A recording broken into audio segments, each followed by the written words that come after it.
Cool. So, actually, let me put my mic up. Quick, before this video starts, hit that like button and make sure you subscribe to the channel.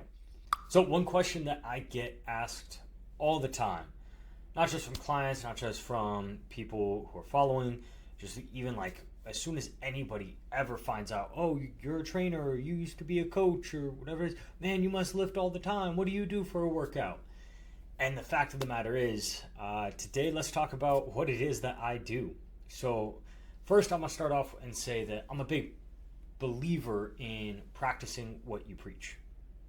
So when it comes to, training, eating healthy, things like that, like if I'm recommending for a client or an athlete or someone who I'm working with to do something, I've probably actually done exactly that before, or something similar enough that I know exactly what's going to happen, or a pretty good idea, right? I can't always say with 100% certainty. Sometimes I can say with pretty close to 100% certainty, if you do a lot of swings, you're going to get stronger at a lot of other stuff, right? You get the what the hell effect, sure, okay. But when it comes to training, there's, as much as I like to lead from the front, there's a lot of times where I deal with the internal conflict of knowing that I'm telling someone, hey, go do, this workout program. And I know, like, yeah, it's a tough workout program. The one I'm on right now is actually, like, not quite as tough as that. But I'm testing something else. I'm doing something else right now. So I feel conflicted, like, oh, I'm not going through the suck with you. And that eats away at me sometimes. That's how deeply I believe in, I got to lead from the front, lead by example. So when I get asked, oh, what is it that you do?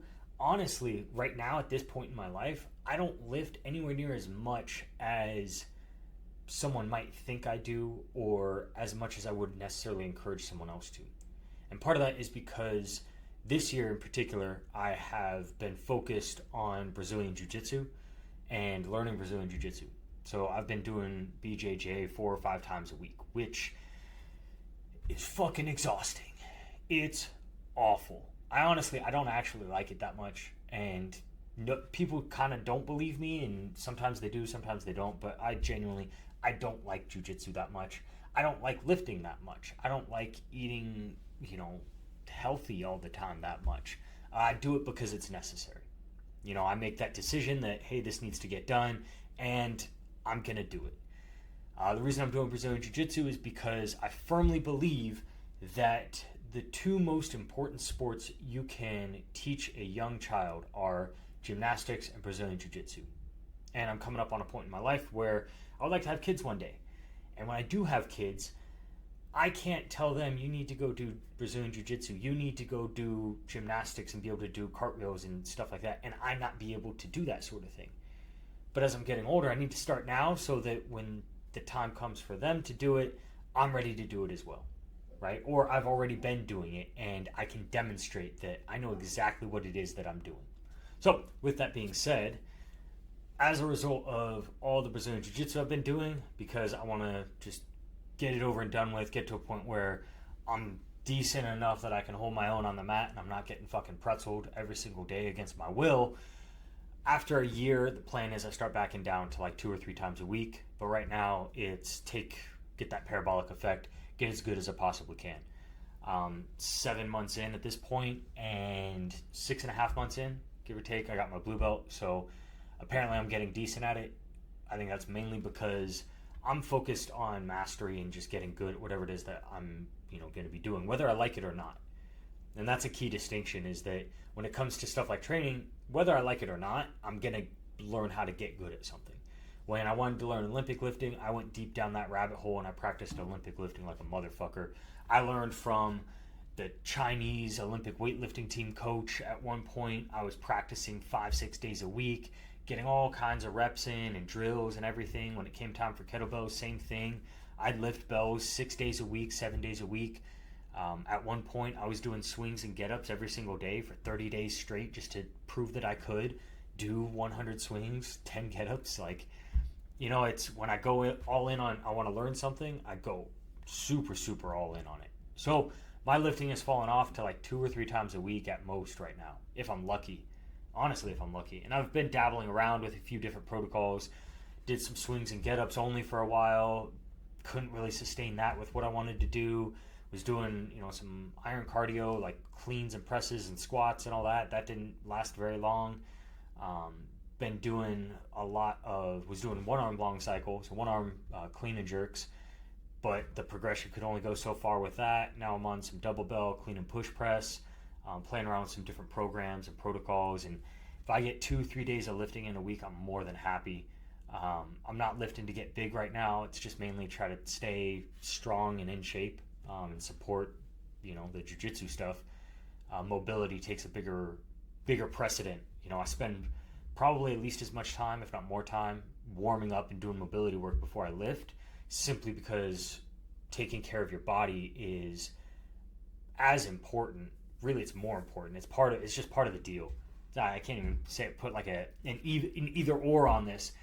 Taking care of your body is absolutely priority number one. You want to train to be able to train tomorrow. So if my main goal right now is getting good at Brazilian Jiu-Jitsu, and I'm focused on being good at Jiu-Jitsu, lifting's got to take a back seat. I do enough mobility work to make sure that I can still be healthy and go and do Jiu-Jitsu, and I lift just enough to be able to keep my body put together so I could go and do Jiu-Jitsu. But at the end of the day, you have to make the goal. And so whether it's building muscle, whether it's losing fat, building strength, whatever it might be, whatever that goal is, you need to make the goal the goal. And so for me right now, my training, the goal is get good at Brazilian Jiu-Jitsu. So everything is kind of built around supporting that. And if I get a little bit stronger along the way, cool. If I look a little bit bigger, fantastic. I ain't going to be mad about that. If I get leaner, fantastic. Jiu-Jitsu is already doing enough to change my body composition as it is. I highly recommend it. It's a super high tension sport. So yeah, if you want to put on muscle and you don't want to deal with throwing kicks and punches and stuff in Muay Thai, but you want to feel alive again, feel what it feels like to fight for your life, even if you kind of sort of are, but not really. Brazilian Jiu-Jitsu, it's a good experience for a lot of guys. It's humbling. It grounds you. It has a lot of positive benefits. And I recognize it's got positive benefits, just like lifting has positive benefits. However, I don't like doing either one of them. That's the honest to God truth. Most of the time, I do not want to have to lift. I don't want to fucking go roll jiu-jitsu. I don't want to do any of that stuff. So that's the long-winded version of what I do for training. When it comes to eating and dieting and things like that, I've done the lifestyle adjustments. I've done strict count your macros, weigh out your food. I've done that more primal, like raw milk and things like that. I've gone down the whole if it fits your macros, do whatever sort of thing. What I've found for me personally, and what seems to be working right now, is what I call the quick and dirty recomposition. It's a protein sparing modified fast. So I drink a lot of protein shakes. The key is you have to find a protein source, like whey protein, casein, whatever. You have to find a protein manufacturer that their blend digests well and you're not getting nasty protein farts all the time. You don't feel sick to your stomach all the time. As long as you can do that, right, then it can work. So I drink a lot of protein shakes throughout the day, and then I have one meal at night. Most of the time it's, again, kind of high in protein, high in fat in the evening. Try to keep everything below 2,000 calories for the day. And I'm on a cycle where I do that about 5 days in a row, and then on that 6th day is the worst day ever, also known as carb day, refeed day. And so on that day, I eliminate all the fat, and I go as many carbs as I can fit into my body. The goal is a stupidly high number. It's disgusting. I hate it. I'm miserable all day long. I'm recording this on one of those days. So if I look miserable right now, that's because my stomach is rebelling against me and is like, why do you do this to us? We fucking hate this. The reason that you do the refeed day is simply because if I don't get enough calories and any carbs in, when I go to roll jiu-jitsu, when I go to train, anything like that, I can't train as hard. You can't train as hard if you don't got the glycogen ready there. And that's just basic nutrition physiology. So you do your refeed day, you get after it, get high protein, high carb, low fat, or no fat ideally. And then you're back on that cycle where you're having no carbs for 5 days. And you work through, deplete all those energy stores. You're losing fat during those days, and then, come back, refeed. Part of that cycle and the process for it is because if you're constantly under eating, your body will downregulate your metabolism to match the calories that are coming in. But if you're periodically hyper stimulating the calories in, your body's like, oh shit, we got a ton of calories today. Okay, we'll keep that metabolism burning. We got plenty of fuel. Keep it going. And so that's really the point behind it. Right now I'm about 1 month in, and it's honestly the most sustainable kind of diet that I can really do on a regular basis that has me feeling good. Energy levels are solid. I look better than I did a month ago. My weight's down. Everything's kind of going in the right direction. So at this point, it's something that's easy for me to do. I can fall into it. I don't have to get super specific with what it is that I'm eating in terms of weighing things out and stuff like that.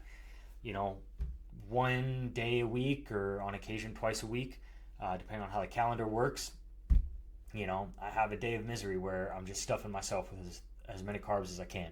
But outside of that, it's pretty straightforward and simple. So I enjoy it as much as I can, mainly because I don't have to think about it much. And that's what I do. That's where I'm at right now. In the future, it'll change. There's going to come a time where I'm going to go back and I'm going to focus on the lifting again. And, I got certain strength numbers I want to hit, like a simple and Sinister, and get to Sinister standard one day, do a snatch test again, at 28 kilos or something like that. Just some kind of ridiculous things.